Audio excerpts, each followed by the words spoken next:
Today on DC News Now, a warm and wet start. Meteorologist Damon Matson has your forecast. Also, the community honoring a hero after he died in a house explosion. They put their lives on the line every day, and we're just very thankful for what they do. Remembering fallen firefighter Trevor Brown. Also ahead, we are stretching your dollar. The local supermarket deals essentials for less at popular grocery chains. And Nikki Haley pulls a primary win in the district. We dive into the results, plus what's next for the candidates ahead of Super Tuesday. 3, 2, 1, ignition, engine full power, and liftoff. Then a local grad rockets to the ISS, the motive behind her cosmic journey. You're watching the station covering all of the DMV. This is DC News Now. And good afternoon, and thank you for joining us for the news at noon. I'm Mark Hall. Happening now, the community in Loudoun County is gathering today to remember the life of a fallen firefighter. Trevor Brown died in the line of duty last month. Brown died in a home explosion in Sterling, Virginia, and he had been with the Sterling Volunteer Fire Company since 2016. And DC News Now's Haley Milon joins us live in Leesburg, outside where the church services are taking place. And Haley, what's the feeling like out there? You know, Mark, here at Cornerstone Chapel, it's just been an incredible showing all morning.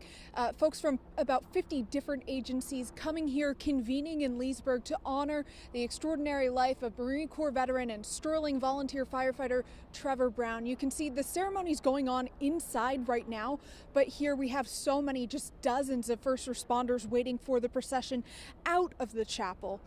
Now, the celebration of life is expected to last a little over an hour.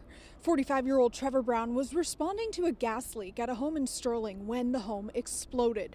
Brown tragically dying while 11 other firefighters were rushed to hospitals for treatment. The cause of the explosion is now under federal investigation. Brown leaves behind his wife and his 3 children. He's being honored with remarks from members of the Sterling Volunteer Fire Department, Governor Glenn Youngkin, County Chair Phyllis Randall, his father Thomas Brown, and here's Leesburg Mayor Kelly Burke. It's important to be here today. Someone who has such an important role in our lives and gave his so that others would be okay. It's important for us to be here. Such an outstanding outpouring of support from all over the area. Agencies from Maryland, DC, Henrico is standing nearby. So much support for this man, this Marine Corps veteran and Sterling volunteer firefighter. We'll have more coverage and a closer look at how he's being honored coming up in your next 30 minutes of news. For now, from Loudoun County, I'm Haley Milon, DC News Now. Haley, thank you. Meteorologist Damon Matson joins us with the latest check in the forecast. Damon, parts of the DMV seeing sunshine, the other parts seeing clouds. Yeah, Mark. What's happening this afternoon? Oh my goodness, we have a divide going on out there as we try to keep this dry weather around that we were able to pick up through the end of the weekend. Sunday was quite a beautiful day, but here we are again, clouds starting to roll their way back into the region. Checking out that satellite and radar view, there it is. We have bands of cloud cover pushing in from the south and east. So if you are along and just east of I-95 here right through DC and then down toward southern Maryland, you're seeing more of that cloudy sky. Meanwhile, as you push back to the north and west over toward Leesburg, Frederick, Martinsburg, and Cumberland, you're seeing extremely clear blue skies and plenty of sunshine. And that divide is going to continue for the most part this afternoon, but some clouds will begin to push out to some of our western communities because of this storm system right here. We have a low pressure center that is making its way up the coastline right now, dumping some very heavy rain in the Outer Banks down toward Virginia Beach. This storm system will continue to track north up toward the DMV as we go through the rest of the day and more importantly into the night tonight. And yes, we are likely to see some soggy weather from this system, but it won't happen until later on in the night. So you don't have to worry about any wet weather today as we move on through the afternoon and evening. Yes, clouds will be out there, especially to the east, but it's going to remain dry and mild as temperatures yet again make their way into the mid-60s. But we'll time out when some of that rainfall rolls through tonight and when we'll see additional chances for rainfall later this week, coming up in your full forecast in just a bit. All right, Damon, thank you. And happening now, 40-year-old Victor Terrell, the man accused of shooting at D.C. Housing Authority officers in court this afternoon. His preliminary hearing began about an hour ago on Thursday. Police were called to an apartment building on M Street in Navy Yard for unwanted guests. And police say that Terrell and 37-year-old Tiona Tolson, who do not live in the building, were inside. And officials say the two refused to leave, and Terrell fired at officers who tried to arrest him.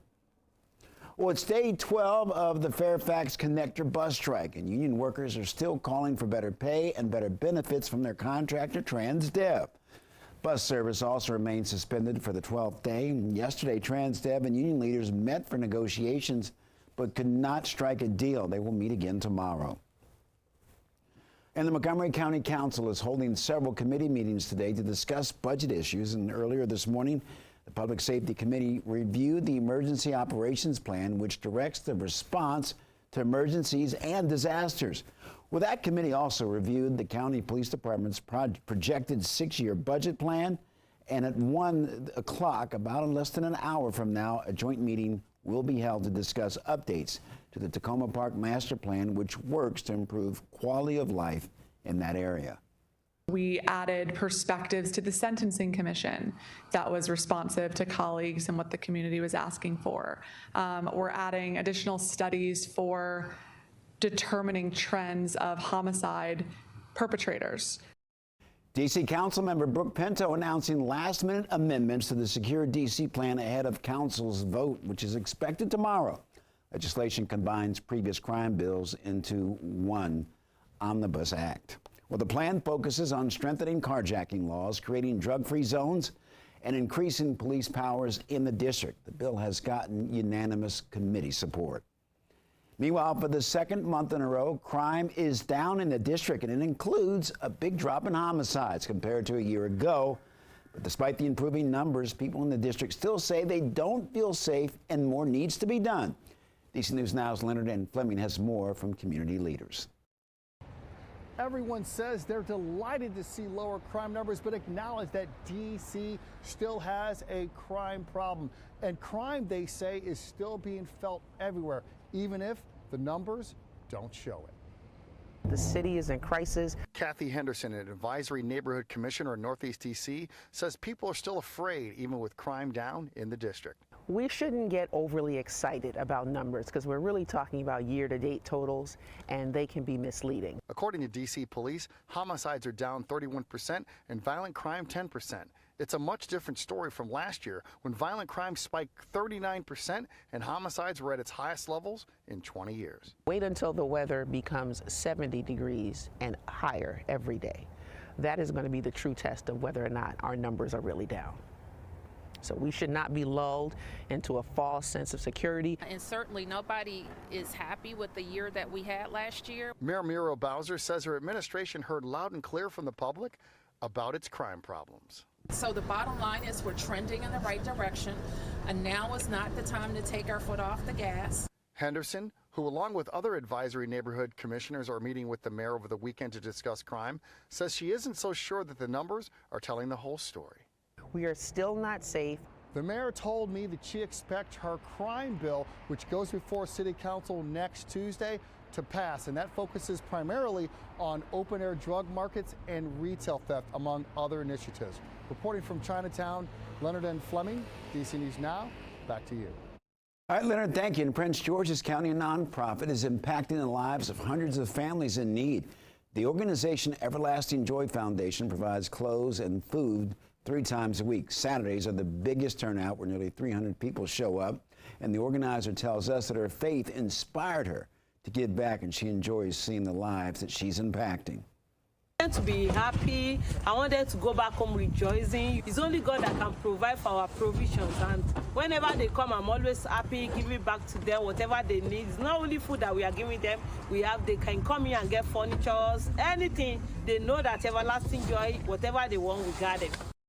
And the nonprofit is always looking for donations and volunteers, and you can find more information on our website, DCNewsNow.com. Well, no doubt grocery prices eat a large part of your paycheck, and DC News Now's consumer reporter, weekend anchor Ben Dennis, is tracking costs at 3 major local grocery stores, finding you the best price.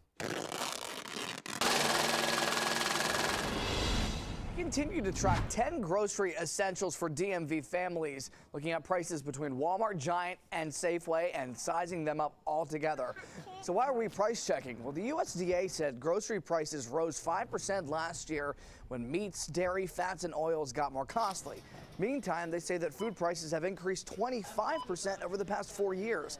Here are some standout pieces of information we gathered about the lowest prices for 10 grocery essentials lately. Pork chops, lowest price offered per pound, got cheaper in 2 weeks at Giant and Safeway, but they doubled in price at Walmart. $4.29 a pound at Giant, now $4.78 at Walmart. A pound of ground beef, that's down in 1 week at Walmart and Safeway, $3.66 there. Boneless chicken breast is cheapest right now at Walmart, $2.67 a pound, $4.49 over at Giant. 12 brown eggs, meantime, wheat bread, 12-ounce bag of broccoli, and fresh avocados, all cheapest at Walmart. Save $1.87 at Walmart compared to Safeway for those eggs. $1 less for wheat bread compared to Giant. Meantime, one Montgomery County mom is taking savings a step further. I also use like the digital coupons ahead of time, and then most grocery stores have a mobile app that you can go on and it'll already have listed like what their specials are for that week. And over the past week, we found no change in price at those 3 supermarket chains, with 32-ounce bag of brown rice, as well as russet potatoes and 2% gallon of milk. We're tracking it all and stretching your dollar. In the newsroom, Ben Dennis, back to you.